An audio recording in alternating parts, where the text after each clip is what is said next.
자, 오늘은 이사야 세 번째 말씀을 좀 나눠보려고 합니다. 앞으로 두 번 더 이사야 말씀을 좀 같이 나누려고 해요. 오늘 말씀의 제목은 그날의 노래입니다. 신의 악단 이야기를 좀 오늘 여러 번 하게 될 텐데요. 영화 신의 악단의 반향이 뜨겁습니다. 박스 오피스 지금 4위에 역주행하고 있다 그래요. 지금 100만이 더 들었다는데 많이들 보셨죠? 우리 교회에서도 우리 교회 지체들도 많이 보셨고 또 조각마다 단체 관람 이렇게 하신 조각도 있고 그렇다 합니다. 지난 금요일에 조각장 모임 하면서 우리 교회가 영화관 하나를 대관해서 우리 교회 전 성도들이 같이 보면 어떨까 이런 논의를 나누었는데 진전이 없었습니다. 신의 악단은 1994년 평양 칠골교회에서 있었던 소위 가짜 붕괴 사건을 모티프로 한 영화이죠. 우리가 이 영화가 실화다 이렇게 알려져 있기도 한데 실화라기보다는 그 한 사건을 모티프로 한 그 사건을 두고 작가의 상상력과 또 감독의 상상력으로 만들어진 이야기입니다. 만들어진 이야기입니다만 그 내용에 있어서는 그 믿음의 실제, 그게 진짜인지 가짜인지 그 믿음의 실제와 또 믿음의 실제, 정말 있는 것인지 믿음이 아닌지 이러한 것들을 제대로 담아 생각해 보게 하는 영화였던 것 같습니다. 영화를 본 저마다의 감상이 있겠고 다 그 감상이 다르겠습니다만 제게 이 영화는 참 큰 부러움으로 지켜보게 했던 그런 영화였습니다. 영화 속 인물들은 그 영화에 등장하는 인물들은 나만의 자유로운 환경을 부러워했는지 모르겠습니다만 이렇게 아무 때나 나와서 자유롭게 찬양하고 예배할 수 있는 이런 환경을 부러워했는지 모르겠습니다만 자유롭게 교회를 드나들면서 신앙생활을 하고 있는 나는 오히려 그들의 불편하고 위태로운 믿음이 부러웠습니다. 특별히 그들의 노래가 그랬는데요. 대단치도 않은 악단이고 그나마도 강요된 위장과 숨겨진 믿음으로 부르는 찬양이었습니다만 그들의 노래는 은혜로웠고 또 무엇보다 평화로웠습니다. 그들의 평화, 그들이 가진 평화와 신의 악단에서 흐르는 평강의 노래 이런 것들은 대체 어디로부터 온 것일까 궁금했습니다. 아무도 진심을 묻지 않은 우리의 신앙이 있죠. 우리의 신앙의 진심을 묻습니까? 우리가 오늘 찬양 4곡 5곡 같이 드렸습니다만 이 찬양의 진심을 묻는 이가 아무도 없는 우리들의 이 환경과 진심을 들키면 목숨을 부지하지 못할 그들의 예배, 그들의 찬양 어느 쪽에 평강과 평안과 평안이 깃들어 있을까를 묻고 싶었습니다. 오늘 우리가 살펴 읽은 우리 긴 구절을 우리 똑순이 김혜진 자매, 김혜진 집사님이신데 이제 김혜진 자매가 아주 잘 읽어 주었습니다. 오늘 본문의 첫 구절은 이렇게 시작합니다. 그날에 유대 땅에서 이 노래를 부르리라. 노래에 관한 본문이죠. 지금 1절 후반부터 6절까지가 다 노래고 사실 이 문맥 24장부터 27장과 한 장이 한 단락의 문맥인데 25장은 아예 장 전체가 노래로 적혀 있습니다. 지난 두 번의 이사야 설교에서 우리가 살펴본 대로 지금 예루살렘 공동체 이스라엘은 위기에 처해 있습니다. 강대국들의 등살에 풍전등화 같은 시절을 보내고 있는 거죠. 여러분 격변의 시대에는 평화의 노래가 안 나옵니다. 지금 이란 사태 이제는 간간히 좀 알려지고 있는 것 같고 이렇게 좀 중앙 매체에서도 보도를 좀 해주고 있는 것 같습니다만 그런 격변의 시대의 평화의 노래는 잘 어울리질 않죠. 위기와 평화는 아무래도 잘 어울려 보이지 않는 조합입니다. 하지만 선지자는 위기가 코앞인 시대에 평화의 노래를 지어 부릅니다. 어찌 된 일일까요? 먹는 밥이 위협이에요. 떠먹는 국이 불안입니다. 위협의 밥, 불안의 국을 떠 먹으며 사는 시대에 선지자는 어쩌자고 평화의 노래를 부르고 있고 그런 평화의 노래를 부르자고 하는 걸까요? 대체 그 노래, 그 평화의 노래, 선지자가 일컫는 그 평화의 노래는 어디로부터 온 것일까? 그런 이야기를 좀 나누어 보려고 합니다. 세 가지 쟁점으로 좀 나누어 볼 텐데 그 평화의 노래가, 이 엄혹한 시대에 그 평화의 노래는 어디로부터 온 것일까? 첫 번째, 신의, 신뢰로부터 온 노래였다. 두 번째, 기다림, 기억으로부터 온 노래였다.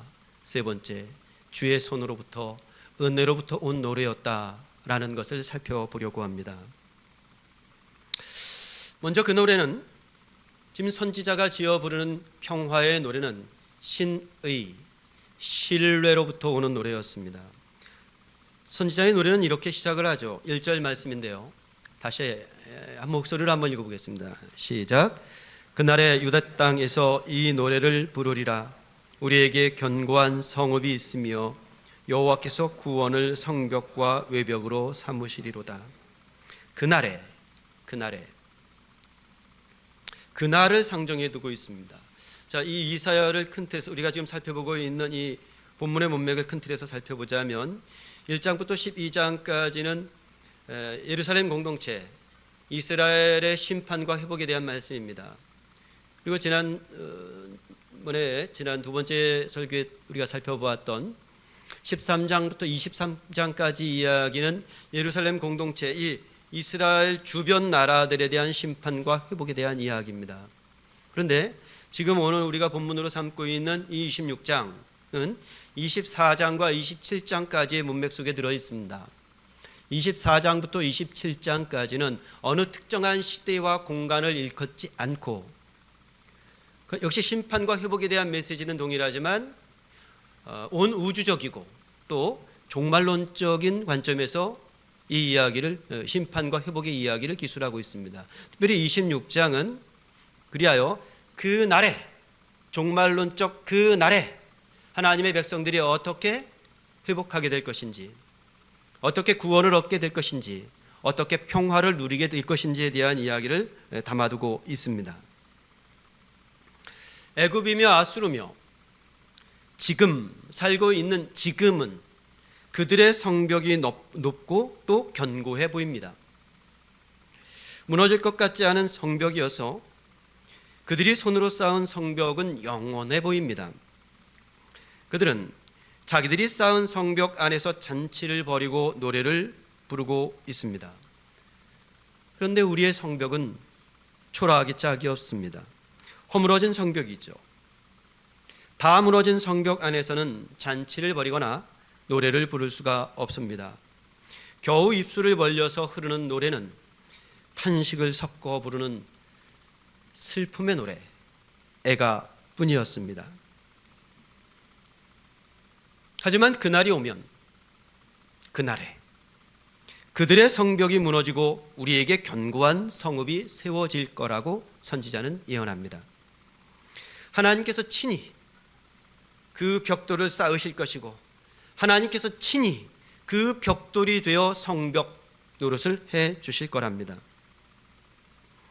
하나님께서 친히 성벽과 외벽이 돼 주신 성읍, 그 성읍에서 새로운 잔치가 벌어지고 새로운 노래를 부릅니다. 평화의 잔치, 평강의 노래죠.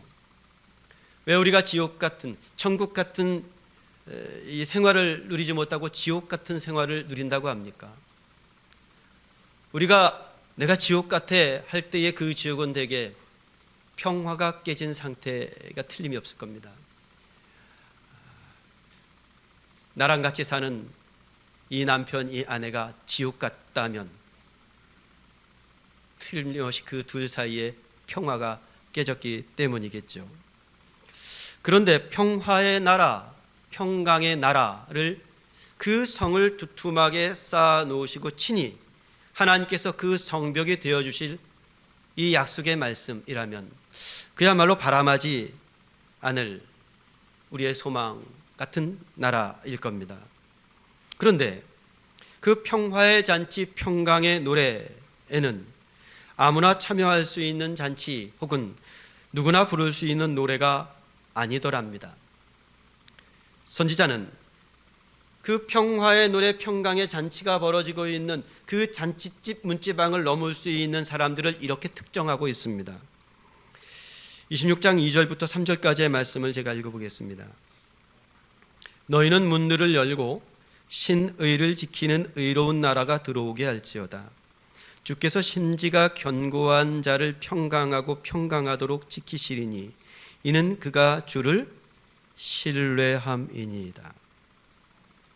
하나님께서 성벽을 쌓고 그 성벽의 평강을 지키고 계시는데, 하나님께서 지키고 계신 그 평화, 평강을 지키고 계시는 그 성벽의 문을 드나드는 사람들은 누구냐면 신의를 지키는 사람들이고 신뢰를 가지고 있는 사람들이라고 선지자는 밝히고 있습니다. 다시 한번 반복하겠습니다. 그 성문으로는 신의를 지킨 자들과 신뢰를 가진 자들이 드나듭니다. 입으로만 믿습니다 하면서 이럴 땐 애굽에 붙고 저럴 땐 아수르에 붙으면서 그들의 높은 성을 의지하며 살았던 자들은 이 성문으로 들어갈 수 없습니다. 하나님께서 높은 데에 거주한 자를 낮추시고 솟은 성을 헐어서 땅에 엎어버리십니다. 그들의 무너진 성을 빈궁한 자의 발과 곤핍한 자의 걸음이 밟게 하신답니다. 그 빈궁한 삶을 살면서도 주께서 심지가 견고했던 자들, 그 심지가 견고한 그들을 주께서 평강하고 평강하도록 샬롬, 샬롬 지켜주신답니다. 이는 그가 주를 신뢰했기 때문이지요. 오늘 신해악단 이야기를 여러 번 하겠다고 말씀을 드렸는데, 저는 신해악단 이 영화를 보며 참 감동적인 영화였어요. 같이 가신 분 중에 한 분은 주무시는 분도 계시더라고요. 누구라고는 얘기를 안 하겠습니다.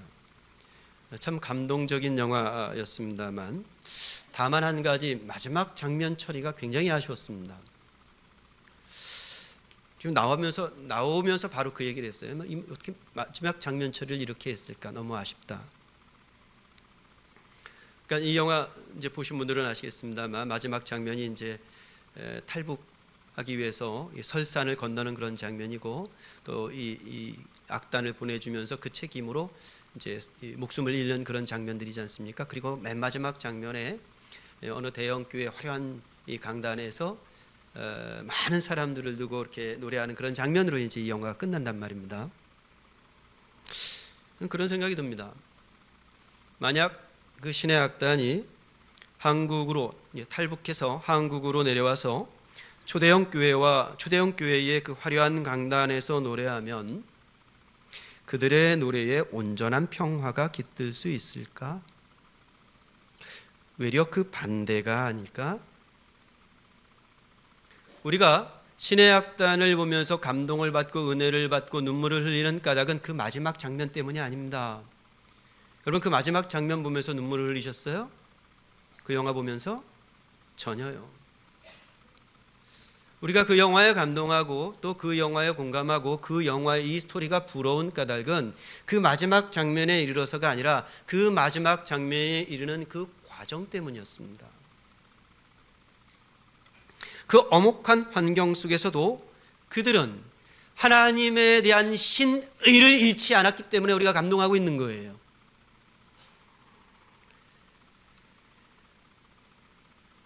탈북이 하나님 나라 성문에 이르는 길은 아닙니다.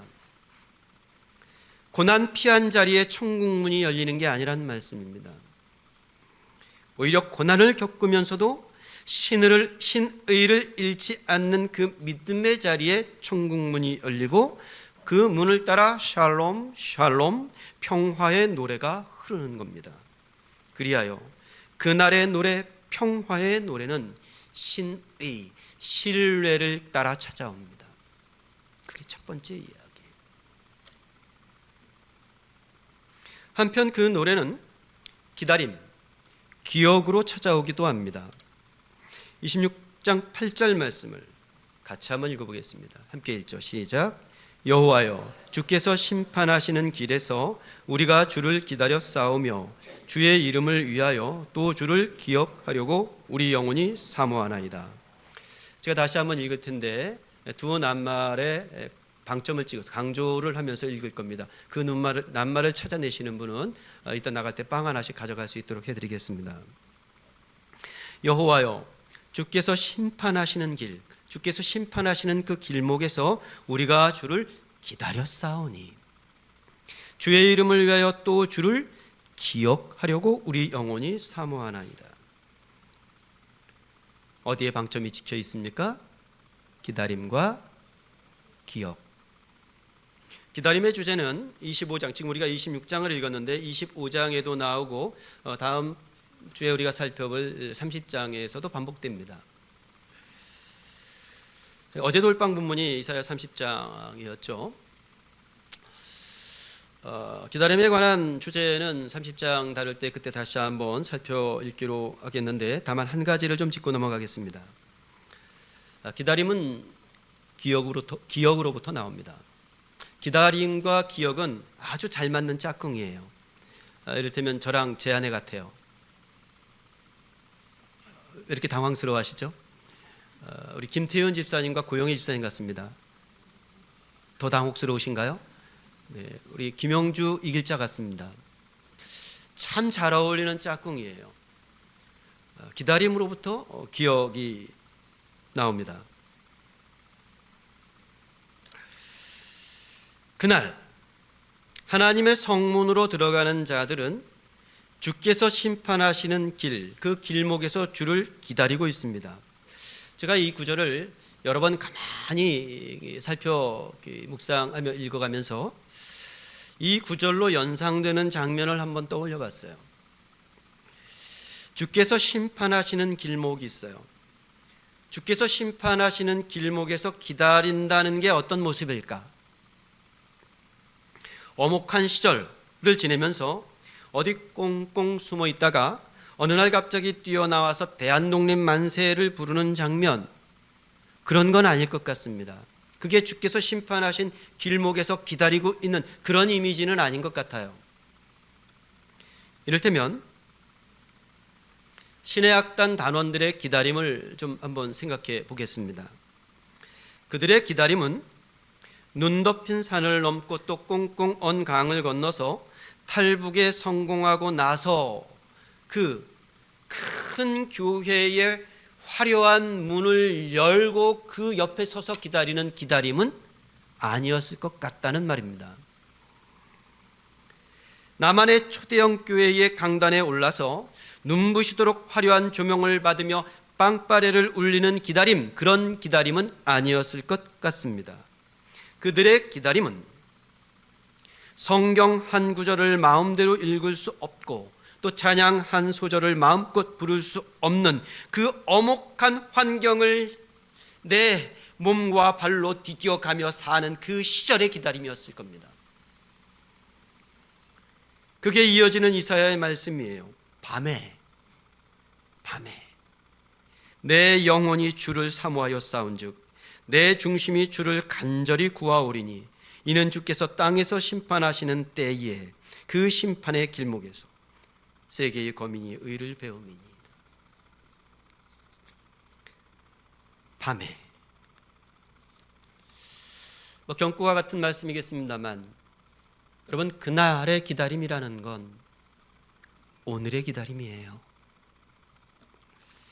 어느 날 저 맨 끝에서 갑자기 나타나서 기다리는 기다림, 저기 숨어 있다가 심판의 길목에서 툭 튀어나와 가지고 요놈들 받지 하는 기다림이 아니라 그냥 우리가 살아가는 오늘의 기다림이라니까요.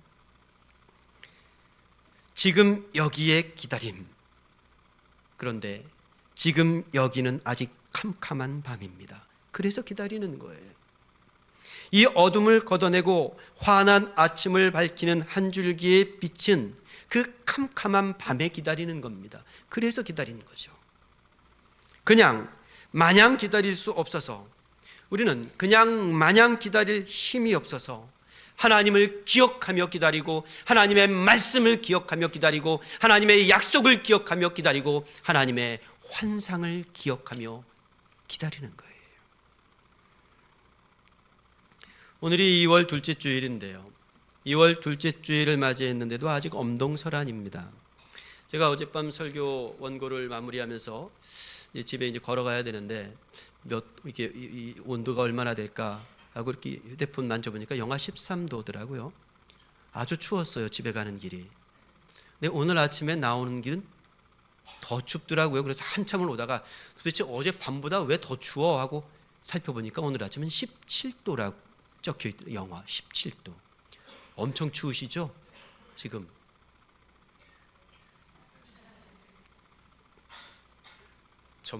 저는 오늘 설교하면서 되게 떨려요. 이렇게 떨린가 그랬더니 날씨가 추워가지고 좀 이렇게 떨린 거예요. 이번 주 중부터는 좀 풀린다고는 합니다만, 자 여러분, 석 달 겨울이 지나고 봄이 된다고 평화가 찾아옵니까? 꽃피는 석 달, 봄날은 갑니다. 그리고 한참을 지나면 다시 석 달 겨울이 찾아오겠죠. 평화는 계절의 문을 열고 들어오는 게 아닙니다. 계절의 문을 열고 들어오는 게 아니라 평화는 기억의 문을 열고 찾아 들어와요. 매일매일이 심판하시는 길목입니다. 그걸 기억하는 거예요, 우리가. 그리고 기다리는 겁니다. 하루 또 하루가 심판하시는 길목이에요. 주께서 의인의 첩경을 평탄하게 하시도다. 우리의 기다림은 주께서 심판하시는 길목에서의 기다림이고, 그 심판하시는 길목은 하루 또 하루, 매일매일 지금 여기에 기다림이라는 말입니다. 엄동설한을 지나고 깜깜한 밤을 지나면서도 우리는 심판하시는 하나님의 길목을 지키며 사는 거예요. 그게 신의 악단 단원들이 부르던 평화의 노래가 아니었을까? 그래서 그 영화를 보면서 우리는 그들의 평화를 부러워하며 그들이 부르는 노래를 그리워했던 건 아닐까? 평화의 노래는 어디로부터 오는가? 평화의 노래는 신의 신뢰로부터 옵니다. 평화의 노래는 어디로부터 오는가? 평화의 노래는 기다림, 기억으로부터 옵니다. 그리고 평화의 노래는 어디로부터 오는가?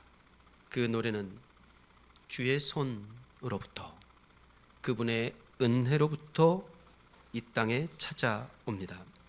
26장 12절에 있는 말씀을 제가 읽겠습니다. 여호와 주께서 우리를 위하여 평강을 베푸시오리니 주께서 우리의 모든 일도 우리를 위하여 이루심이니이다. 지금 개역 개정의 번역을 읽어드렸는데, 개역 개정의 12절 번역은 그냥 지극히 당연한 진술처럼 밋밋하게 읽힙니다. 좀 번역의 아쉬움이죠. 새한글 성경, 요즘 소위 핫한 새한글 성경의 번역은 이렇게 되어 있어서 제가 좀 가지고 올라왔습니다. 같이 한번 읽어보겠습니다. 새한글 성경의 12절 번역입니다. 같이 읽어보죠. 시작. 여호와여, 우리가 평화를 누리게 해주시기 바랍니다. 우리가 해낸 것 모든 사실은 주님이 우리를 위해 이루어 주셨기 때문입니다. 좀 더 명확히 읽히죠? 우리에게 평강을 주십시오. 우리가 해낸 것들이 있는데, 내 손으로 이루어낸 것 같고 내 발로 이루어낸 것 같고 내 머리 써서 이루어낸 것 같은 것들이 있는데, 우리가 해낸 것도 사실은 주님이 우리를 위해 이루어 주셨기 때문입니다. 자, 이런 말입니다. 우리가 지금 살펴 있는 설교의 맥락대로 읽어보자면 이렇습니다. 평화의 노래가 신의 신뢰를 따라 온다고 했습니다. 하지만 저는 제가 얼마나 신의롭지 못한 사람인지를 누구보다 잘 알고 있습니다. 저는 하나님을 온전히 신뢰하는 사람이 못 됩니다. 제 믿음은 그럴 만한 그릇이 못 돼요. 제 본성이 그걸 거스릅니다. 오늘 일부 예배에 오늘 일부 예배들 많이들 나오셨거든요. 근데 그 중에 우리 반석이가 같이 나왔어요. 안반석 이번에 신대원 지금 뉴질랜드에서 신학하고 이번에 이제 대전에 있는 침례신학대학 신대원에 입학을 하는데 중고등부에서 설교를 좀 한번 하고 싶다고 그랬대요. 그래서 오늘 중고등부에서 설교를 해요. 아침에 오는데 만났어요. 그래서 엘리베이터 같이 타고 올라오면서 오늘 본문이 어디니? 뭐입니다 이렇게 얘기를 하길래 그래서 설교의 요지가 뭐니? 이렇게 대답을 하더라고요. 제가 지금 그랬습니다. 야, 너 무슨 배짱으로 설교를 한다고 손을 들었니? 설교한다는 게 얼마나 두려운 일인 줄 아니? 여러분, 저는 여기 사실 우리 목사님, 정성 의사님 다 계시지만 다 같은 마음이실 거예요. 우리가 무슨 자격이 있어서 이 설교자로 여기 섭니까? 이건 얼마나 두려운 일인지 몰라요. 저는 그럴 만한 믿음을 가진 그런 인물이 못 됩니다. 그걸 제가 잘 알아요.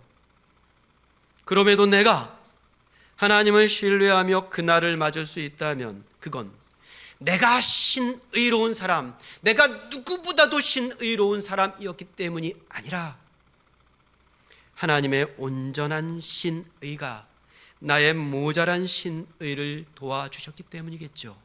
그게 주의 손으로부터 하나님의 은혜를 따라 부르는 평화의 노래입니다.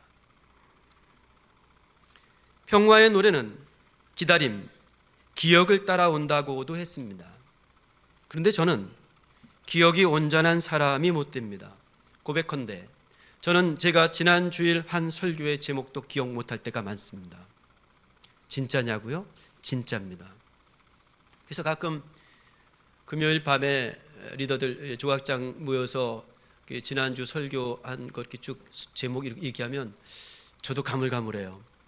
제가 기억 못하는 내용들 제목들이어서 저는 제가 한 말, 제가 한 약속도 잊고 지낼 때가 많습니다.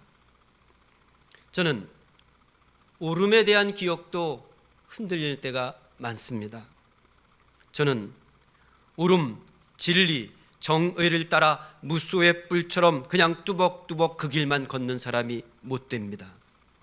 오름의 기억에 구름이 섞이기도 하고 정의에 불의를 섞어 살기도 합니다. 오름을 지켜내기 위해서 온몸을 내던지는 사람도 못 됩니다. 그러니 하물며 이 땅의 일에도 그러할진데 하물며 하나님을 기억하는 일에 온전 가당치가 않습니다. 그럼에도 내가 하나님을 기억하며 기다리고 그날을 맞을 수 있다면 그건 나의 기다림이 특별해서가 아니라 그분의 기다리심이 한없어서였을 겁니다. 그래야 오늘 살피지 않지만 다음번에 살펴볼 30장 이사야 30장 본문에는 그 기다림의 주제를 이렇게 설명합니다. 그러나 여호와께서 기다리시나니 이는 너희에게 은혜를 베풀려 하시며 일어나시리니 이는 너희를 긍휼히 여기려 하심이라. 대저 여호와는 정의의 하나님이심이라. 그를 기다리는 자마다 복이 있도다. 기억과 기다림이 그 평화의 노래를 부르게 합니다. 그래서 그를 기다리는 자마다 복이 있습니다. 그런데 내가 기다리는 것 같으나 실은 내가 기다리는 것이 아니라 하나님이 기다리고 계셨더라는 이 신비로운 모순 앞에 우리의 믿음이 있습니다. 하나님의 기다리심에 나의 기다림을 기대어 이 신비로운 모순의 노래를 부르는 그 평화의 노래를 부르는 그날의 길목에 우리가 있습니다. 믿음은 신비로운 모순의 여정입니다. 여러분 신앙이 이제 30년 40년 신앙생활 하시면 연륜을 쌓아가면 믿음이 답이 딱딱딱 떨어집니까? 저는 목사 노릇을 꽤 했는데 저는 우리 원지금 목사님 이렇게 한평생 훌륭하게 목회하시고 은퇴하셨는데 아마 같은 고백이실 것 같아요. 믿음 한평생 목회하시고 나도 이게 목회가 답이 떡딱 떨어지거나 믿음이 딱딱 떨어지거나 그러지 않다는 걸, 그걸 더 많이 알아가는, 그러면서 성숙해지는 것 같아요. 믿음은 신비로운 모순의 여정이죠. 생각해 보십시오, 여러분. 고난 중에 평강, 이게 말이 됩니까? 이게 무슨 귀신 씨나락 까먹는 소리란 말입니까? 고난 중에 평강. 모순을 그냥 모순으로만 아는 자들은 이 신비의 성을 쌓을 수가 없습니다. 그들은 그냥 돌로 지은 성을 쌓고 삽니다.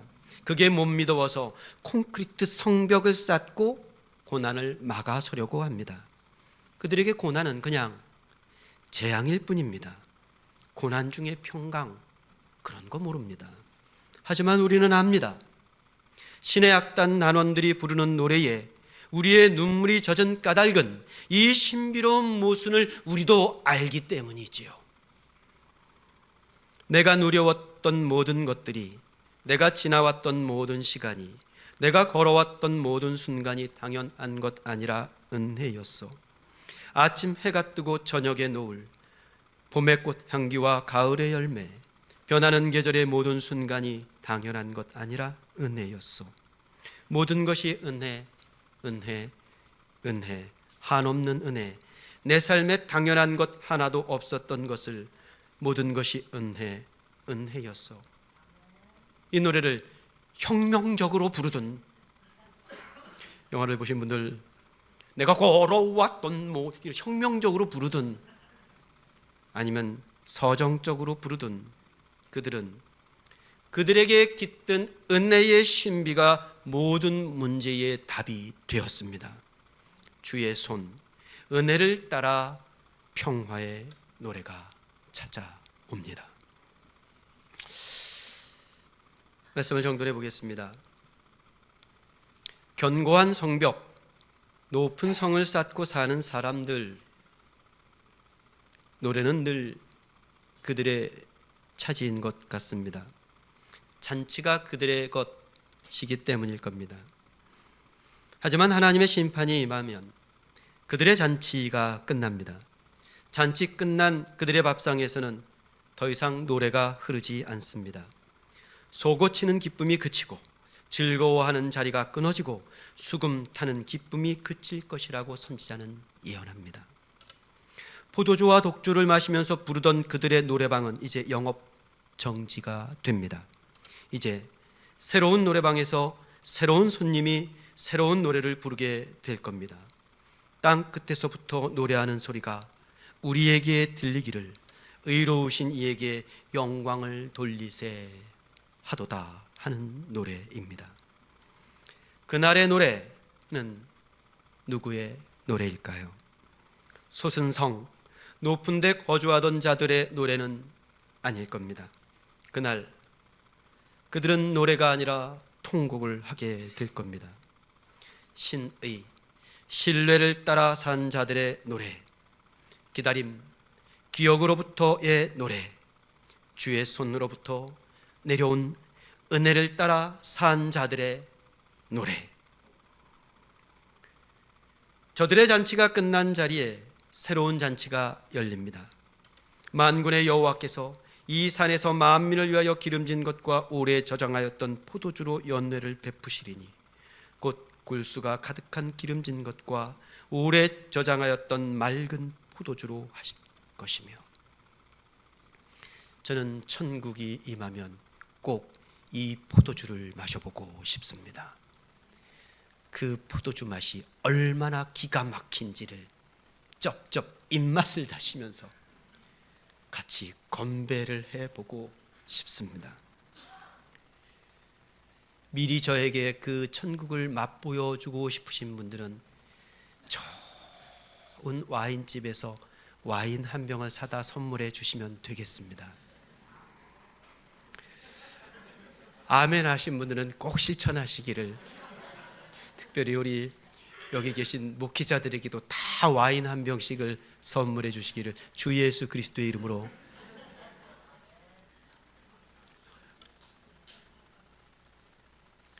새로 열린 잔치집에 새 포도주가 가득합니다. 그날 그 잔치 자리에서는 평화의 새 노래를 부르게 될 겁니다. 평화, 평화로다. 하늘 위에서 내려오네. 그 사랑의 물결이 영원토록 내 영혼을 덮으소서. 이 불화의 시대에 그 평화를 기다리며 하나님의 심판의 길목을 지켜내는, 거기에서 우리의 기다림과 우리의 기억을 새겨내는 또 다른 한 주로 살아갈 수 있기를 간절히 축복하고 축원합니다.